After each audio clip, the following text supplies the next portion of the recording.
It's 8:30. Good morning. I'm Ian Crouch with Hunter News. Police are searching for the gang responsible for a terrifying home invasion at Woodbury last night. A 37-year-old man suffered cuts and bruises when at least 3 people stormed the Sedgenhoe Street home just after 9:30. The man's 46-year-old partner and a second male occupant also suffered minor bruising when a scuffle broke out before the group fled. Police say it was a targeted attack. Hunter Labor MPs have again been promised changes to Newcastle's bus network during a second debate on the issue in State Parliament. A second petition of 10,000 signatures was presented, prompting the debate. The government says there will be changes to the timetable, including the reinstatement of a direct service between Swansea and the Newcastle CBD, and continued services between Cardiff South and Kotara and Eastern Lake Macquarie and Charlestown.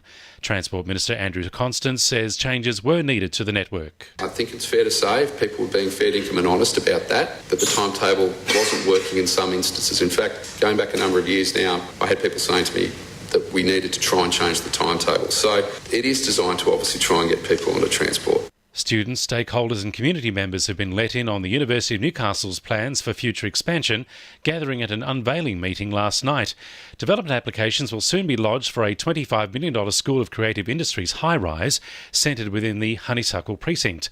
It'll form part of 7 new sites, set to follow in the footsteps of New Space, with innovative architecture and funded through investment with private partners. Deputy Vice-Chancellor for Innovation, Professor Kevin Hall, says the new buildings will invigorate the entire CBD. It's really geared towards what we think are the 3 key pillars for us at the university.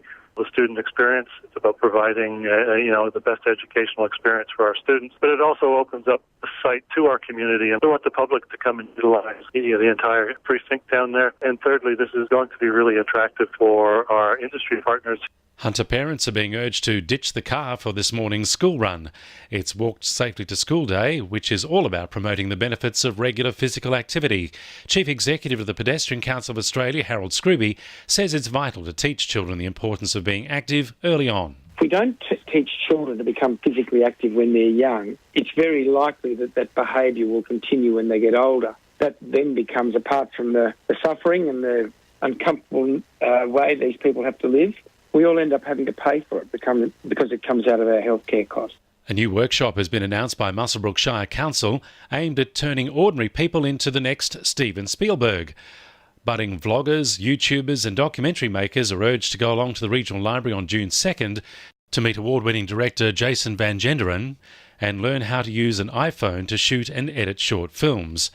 Council's event officer Ruan Devath says it all comes ahead of the region's Blue Heeler Film Festival. We want to encourage people to take whatever they learn from the workshop and use it while making their own films for the Blue Heeler Film Festival. And with some fantastic prizes up for grabs this year, including a $10,000 cash prize, I'm sure we would get some great interest. Sport for our sponsor, PRD Nationwide East Maitland. The Newcastle Knights plan to bolster their forward pack even further after wrapping up the signing of Origin forward Tim Glasby yesterday. The club still has some cash left over and will continue to look into the market for a big-name forward.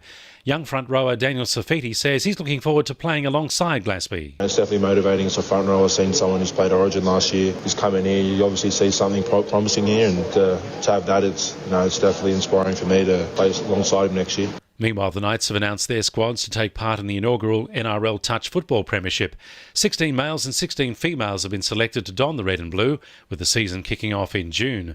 Both sides will take on Parramatta first up before playing the Tigers at ANZ Stadium. Former Newcastle hunter Ben Simmons has capped off a memorable season after being shortlisted for the NBA Rookie of the Year award. The 21-year-old has earned enormous praise in his debut season after leading Philadelphia to the playoffs. And Caves Beach Surf Lifesaving Club are currently in the lead in the Inflatable Rescue Boat Series, heading into competition at Budgewoi this weekend. And the winning numbers in Powerball are 9, 26, 16, 34, 3, 31 and 25, and the Powerball number is 9. 2NURFM News Time, 26 to 9.